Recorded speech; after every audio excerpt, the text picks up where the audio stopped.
श्री कृष्णम वंदे जगतगुरु इदम श्री सद्गुरुवे नमः। वाङ्मय नंबर 10 गायत्री साधना का गुह्य विवेचन, ऑडियो नंबर 32। पिछले कुछ ऑडियो में गुरुदेव ने बताया कि गायत्री महाशक्ति जीवन को ऊंचे आदर्शों, आत्मबल और सद्बुद्धि से जोड़ने वाली दिव्य चेतना है। यह साधक के भीतर ज्ञान, संतुलन और लोक मंगल की भावना विकसित करती है। 24 अक्षरों में 24 प्रमुख शक्तियां समाई हैं, जिन्हें पहले के ऑडियो में गुरुदेव ने बताया। और सबसे अंत में जो शक्ति है वह है त्रिपुरा, जिन्हें दक्षिण मार्गी गायत्री साधना में त्रिपदा कहा जाता है। त्रिपदा वह शक्ति है जो आध्यात्मिक उन्नति, ध्यान और मुक्ति का मार्ग प्रशस्त करती है, और वही त्रिपुरा के रूप में शक्ति, साहस और जीवन कौशल को विकसित करने वाला मार्ग दिखाती है। ब्रह्म वर्चस्व में दोनों ही को एक दूसरे का पूरक माना गया है। आगे गुरुदेव कहते हैं कि गायत्री के समग्र उपासना के 3 रूप हैं। पहला, नित्य कर्म में दैनिक साधना। दूसरा, विशिष्ट उपचार, अनुष्ठान, पुरस्चरण। तीसरा, उच्च स्तरीय तप साधन, पंचकोशों का अनावरण और कुंडलिनी जागरण। गायत्री साधना व्यक्ति को आत्मिक रूप से मजबूत बनाकर उसे समाज, राष्ट्र और विश्व के लिए उपयोगी एवं प्रेरणादायी व्यक्तित्व के रूप में परिवर्तित करती है। लेकिन इन साधनाओं के निर्धारण में व्यक्तियों के लिए उनकी स्थिति एवं आवश्यकता अनुसार पृथक पृथक विधानों को गुरु को अनुभवी मार्गदर्शक के रूप में वर्णन करना चाहिए। कहीं से पढ़कर, सुनकर स्वयं से साधना करना अहितकर सिद्ध हो सकता है। गुरुदेव ने बताया है कि इस प्रकार की सहायता इन दिनों ब्रह्मवर्चस्व शोध संस्थान शांति कुंज हरिद्वार में उपलब्ध है। परिष्कृत मनः स्थिति का कोई भी साधक इसका लाभ उठा सकता है। आगे गायत्री के 3 स्वरूपों के बारे में बताते हुए गुरुदेव कहते हैं कि वेद माता के रूप में ज्ञान और विवेक की प्रेरणा देती हैं। देव माता के रूप में करुणा, अनुशासन एवं श्रेष्ठ संस्कार भरती हैं, और विश्व माता के रूप में मानवता, समता और विश्व बंधुत्व का संदेश देती हैं, और मनुष्य में प्रज्ञा अवतार के जागरण के माध्यम से ईश्वरीय चेतना, विश्व का निर्माण और उज्जवल भविष्य सुनिश्चित करेंगे। गुरुदेव कहते हैं कि गायत्री साधना व्यक्ति को आत्मिक रूप से मजबूत बनाकर उसे राष्ट्र, समाज और विश्व के लिए उपयोगी एवं प्रेरणादायी व्यक्तित्व में परिवर्तन करती है। अब आगे है महाप्रज्ञा के 8 दिव्य अनुदान। गायत्री मंत्र का प्रत्येक अक्षर अपरिमित शक्ति का भंडागार है, अपने में दिव्य प्रेरणाएं एवं शिक्षाएं निहित किए हुए हैं। इस मंत्र की उपासना व इन प्रेरणाओं को जीवन में उतारकर भौतिक किंवा आध्यात्मिक दोनों ही क्षेत्र में प्रगति पथ पर बढ़ा जा सकता है। 24 अक्षरों में से 24 शक्ति धाराएं फूटती हैं, जो आत्मिक प्रगति की दिशा में अग्रसर साधक का मार्गदर्शन करती हैं। गायत्री मंत्र का भावार्थ है, उस प्राण स्वरूप, पापनाशक, सुख स्वरूप परमात्मा के सविता तेज को हम अपने अंदर धारण करते हैं, जो हमारी बुद्धि को सन्मार्ग की ओर प्रेरित करता है। इस मंत्र में अंतिम चरण में धीमहि आता है, जिससे हम यह अर्थ समझते हैं कि इन दिव्य गुणों को हम अपने अंदर धारण करते हैं, जिनका समुच्चय यह परमात्मा है। इसमें भी धी अक्षर मानव को सर्वांगपूर्ण प्रगति की प्रेरणा व व्यक्तित्व के विकास हेतु महत्वपूर्ण दिशा देता है।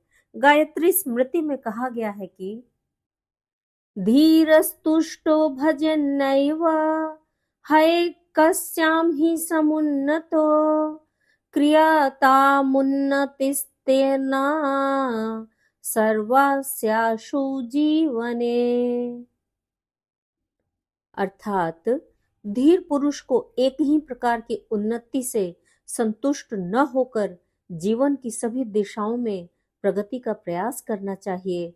किसी इंग्लिश कवि ने कहा है, never be contented with your efforts, अर्थात अपने प्रयासों में सदैव पूर्णता लाने का प्रयास करो, संतुष्ट होकर रुको मत। जिस दिन तुम यह भाव मन में लाने लगोगे कि तुम अपनी उपलब्धियों से संतुष्ट हो, तुम्हारी प्रगति यात्रा रुक जाएगी। वस्तुतः मनुष्य को बहुमुखी विकास का प्रयास सतत करते ही रहना चाहिए। जीवन की विभिन्न दिशाएं हैं, उन सब में प्रगति करना मानव के लिए अभिष्ट है। शरीर के विभिन्न अंग हैं, उन सभी का पुष्ट होना आवश्यक है।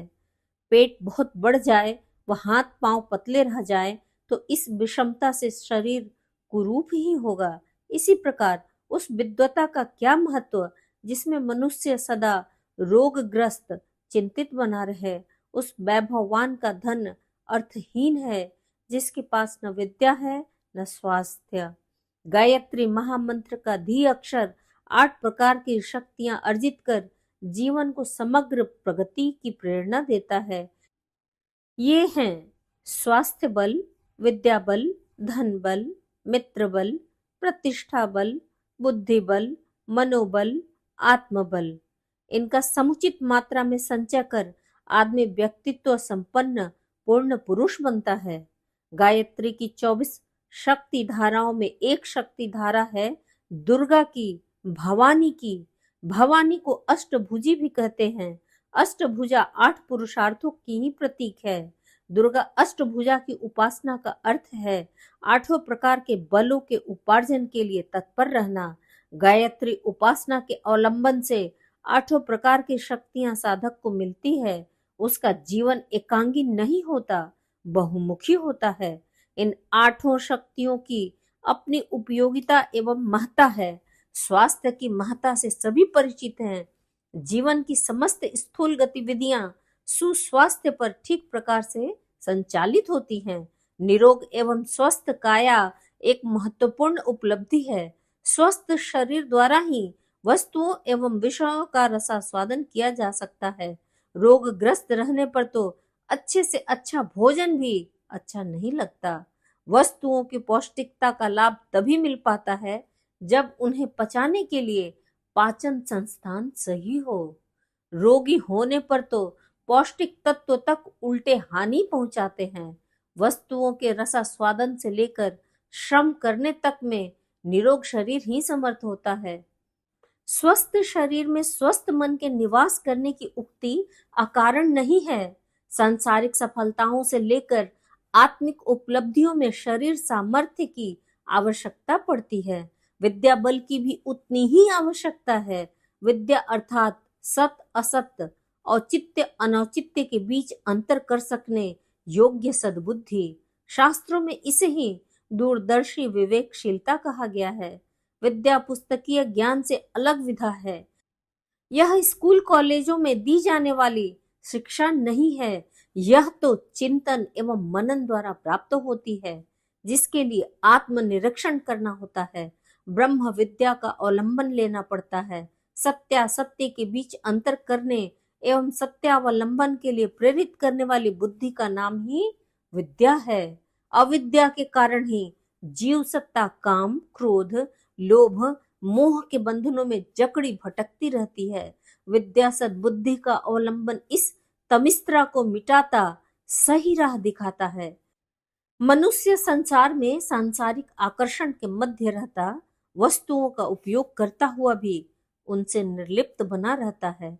फलस्वरूप बंधनों में आबद्ध नहीं होता, मुक्त बना रहता है।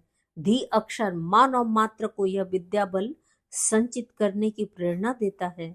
मानव की सर्वांगपूर्ण प्रगति के लिए गायत्री मंत्र का धी शब्द तीसरे प्रकार के बल, धन बल को नीति युक्त उपायों से प्राप्त करने का मार्गदर्शन करता है।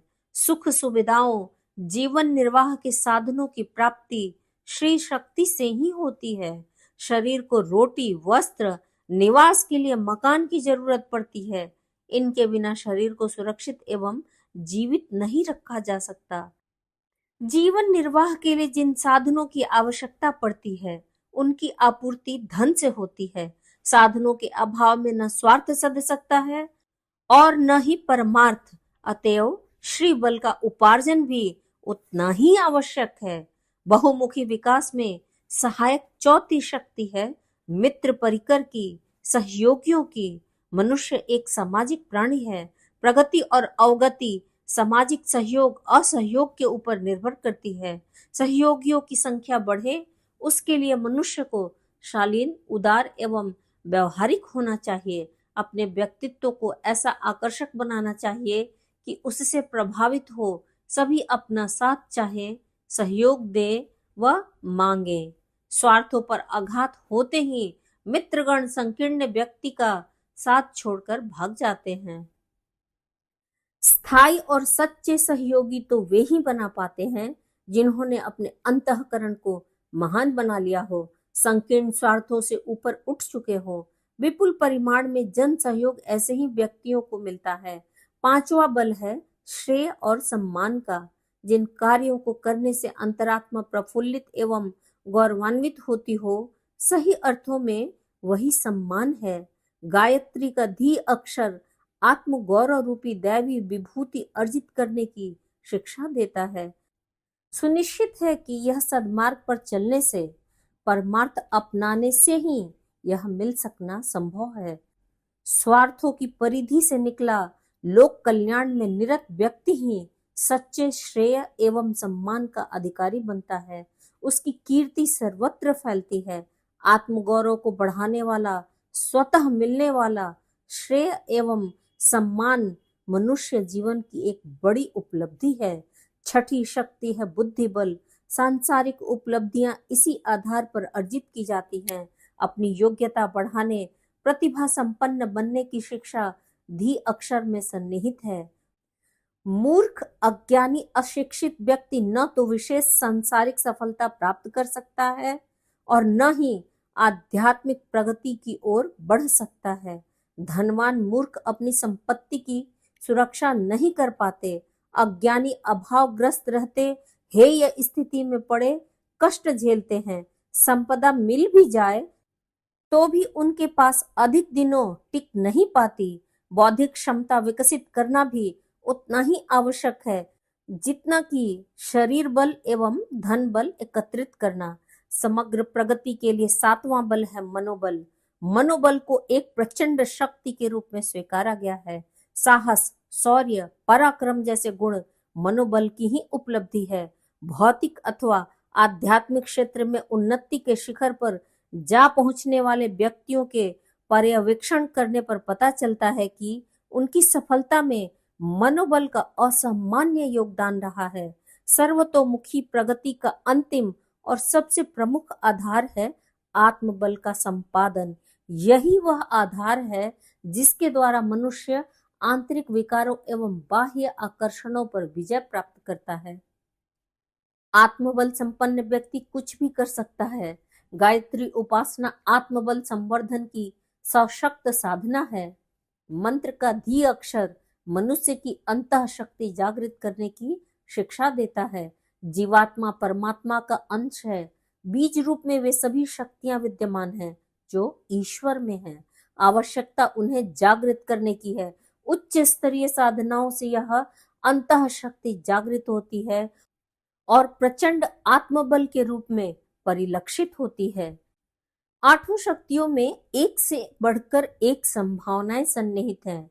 धी अक्षर सभी प्रकार की सामर्थ्यों को अर्जित करने की प्रेरणा देता है। गायत्री महामंत्र की उपासना द्वारा साधक के मन में सर्वतोमुखी उन्नति की उमंग उठनी चाहिए। गायत्री उपासना के अवलंबन से साधक ऐसी प्रेरणा प्राप्त करता है जिससे समग्र प्रगति के लिए समग्र प्रयास चल सके। अब आगे है गायत्री परिकर की 9 देवियां। गायत्री को आद्य शक्ति कहा गया है। इस सृष्टि में 2 ही तत्व हैं, जड़ और चेतन। जड़ के भीतर काम करने वाली सामर्थ्य का विज्ञान द्वारा जाना और प्रयोग में लाया जाता है। चेतन में जो विचारणा और भावना काम करती है, उसकी प्रकृति और प्रवृत्ति को समझने के लिए ज्ञान का आधार लेना पड़ता है। ज्ञान और विज्ञान के दोनों स्रोत जिस हिमालय से गंगा जमुना की तरह निकलते हैं, उसे गायत्री महामंत्र कहा गया है।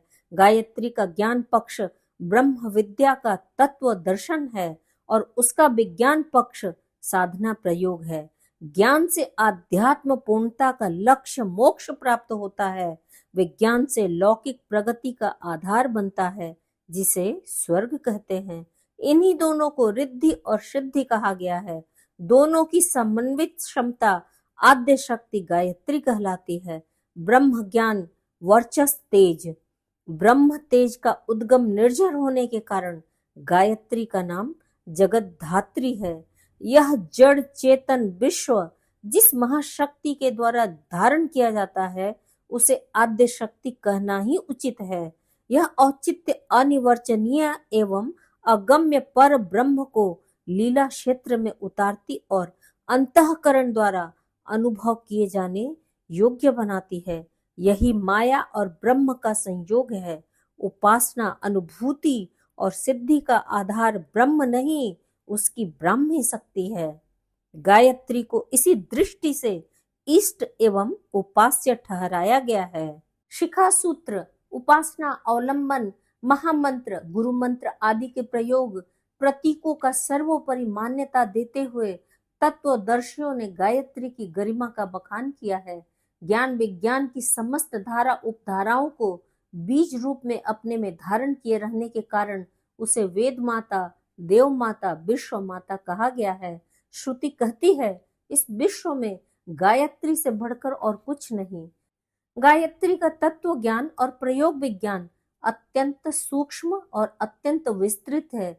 उसका सार तत्व समझने के लिए कहीं अन्यत्र न जाना पड़े, इसलिए इस महामंत्र की शब्द रचना में ही बीज रूप में ज्ञान और विज्ञान का सार तत्व भर दिया गया है। इन 24 अक्षरों की गरिमा का संकेत करते हुए शास्त्रकारों ने उसकी उपमा तुलना 24 दिव्य शक्तियों से की है।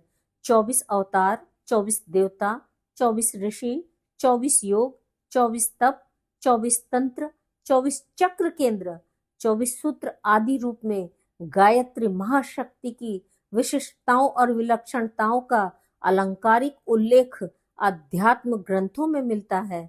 भगवान दत्तात्रेय को जिन 24 गुरुओं द्वारा ब्रह्म तत्व की प्राप्ति हुई थी वे प्रकारांतर से गायत्री के 24 अक्षर ही हैं।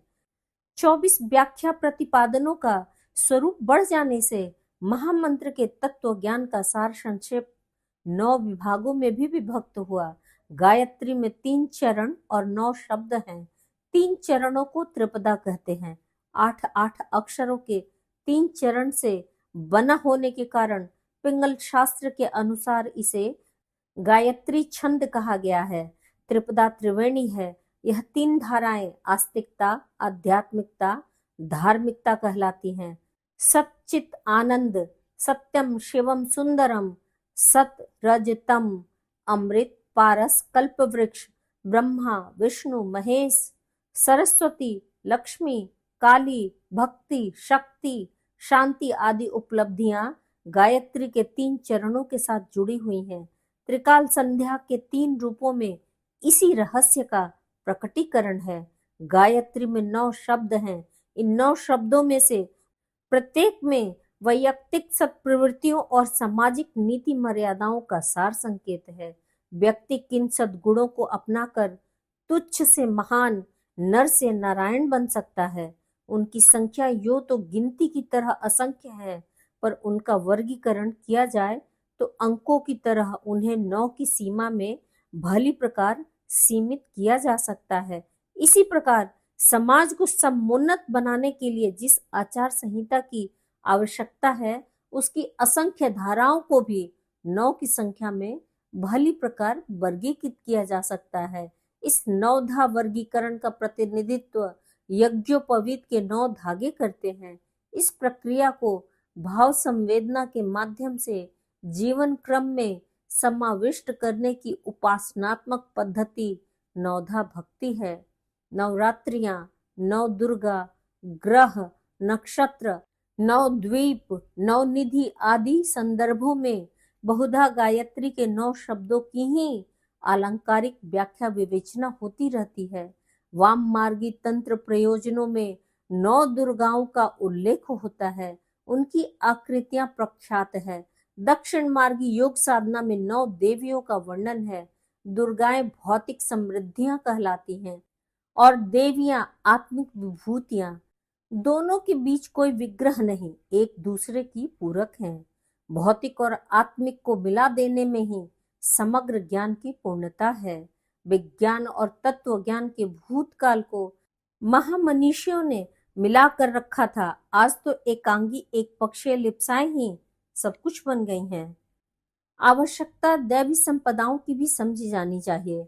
उपासना मात्र दुर्गाओं को नहीं, आत्मिक तेजस्विता का प्रतिनिधित्व करने वाली 9 देवियों की भी उनकी अनादि वरिष्ठता वापस मिलनी चाहिए।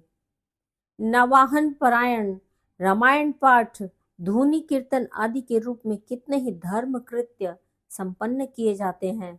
आश्विन और चैत्र की नवरात्रियों में पिछले दिनों सामंती उपचारों का बाहुल्य रहने से 9 दुर्गाओं का पूजन ही प्रधान रहा। फिर भी उन दिनों दक्षिण मार्गी देवी पूजन का कोई न कोई रूप बना ही रहा।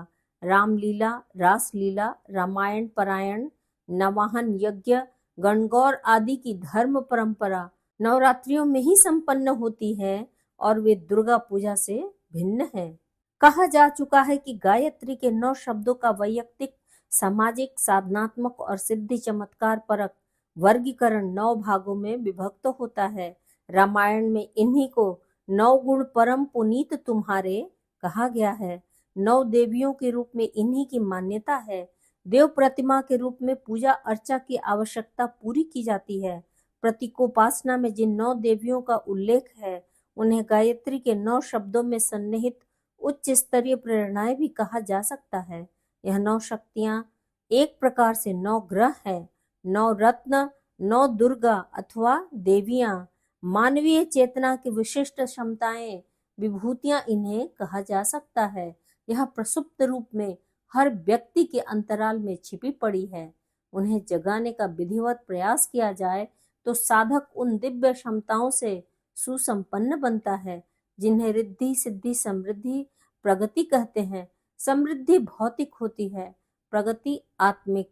इन्हीं उपलब्धियों को आगे बढ़ना और ऊंचा उठना कहते हैं। आगे बढ़ना अर्थात वैभवशाली सुसंपन्न बनना, ऊंचे उठना अर्थात समुन्नत सुसंस्कृत होना। दैवी क्षमताएं, सत्प्रवृत्तियां हर किसी में बीज रूप में विद्यमान है। साधना द्वारा उन्हें जगाया, उगाया, बढ़ाया और फलित किया जा सकता है। बीज में वृक्ष की समग्र सत्ता विद्यमान है, किंतु वह सामान्यतः दृष्टिगोचर नहीं होती। यदि उसे विधिवत बोया उगाया जाए तो बीज अंकुर पौधा बनता है और अंततः फल फूलों से लदे हुए विशाल वृक्ष का रूप धारण कर लेता है। दिव्य शक्तियां, सत्प्रवृत्तियां ही दुर्गाएं या देवियां हैं। साधना द्वारा उन्हें ही जगाया, परिपुष्ट किया जाता है। जागृत आत्मबल ही कल्प वृक्ष है, उसके फलों को ही वैभव चमत्कार कहते हैं। प्रतिभाशाली आत्मबल के धनी व्यक्ति एक से बढ़कर एक सफलताएं पाते तथा ऐतिहासिक महान कृत्य करते हैं। यह उनकी शारीरिक बौद्धिक क्षमता का प्रतिफल नहीं, वरन आत्मिक विशिष्टता का परिणाम होता है। इसी को अध्यात्म की भाषा में देव वरदान कहा जाता है।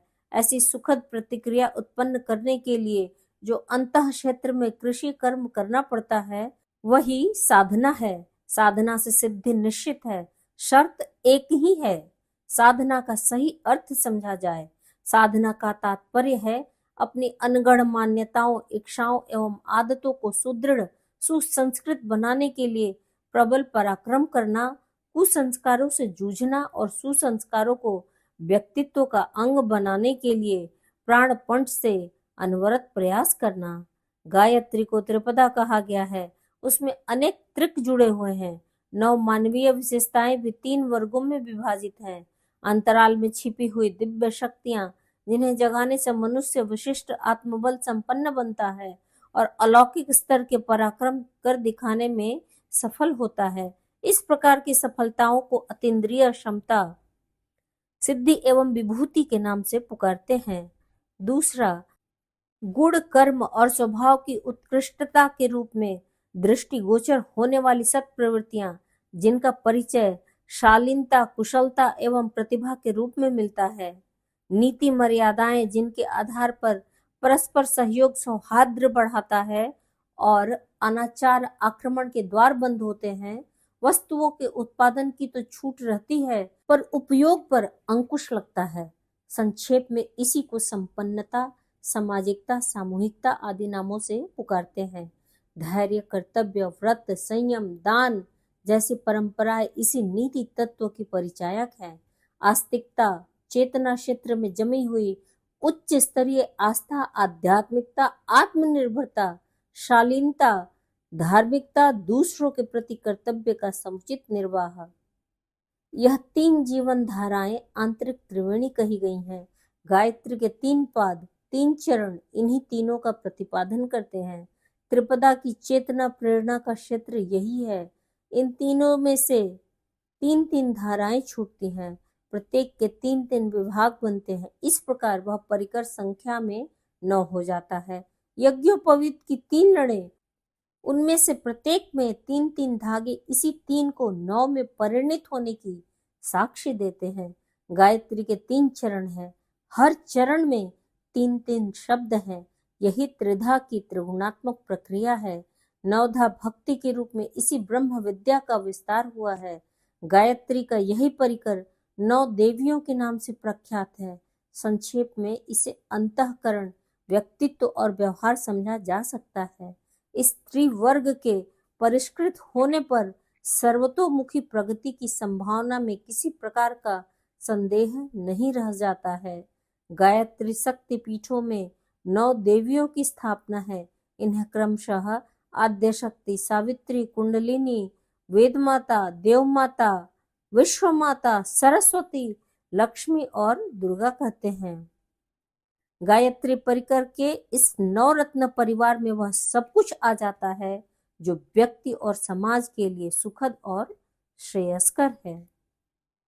आज का स्वाध्याय यहीं तक। सभी को प्रणाम। 21वीं सदी, उज्जवल भविष्य। भारत माता की जय।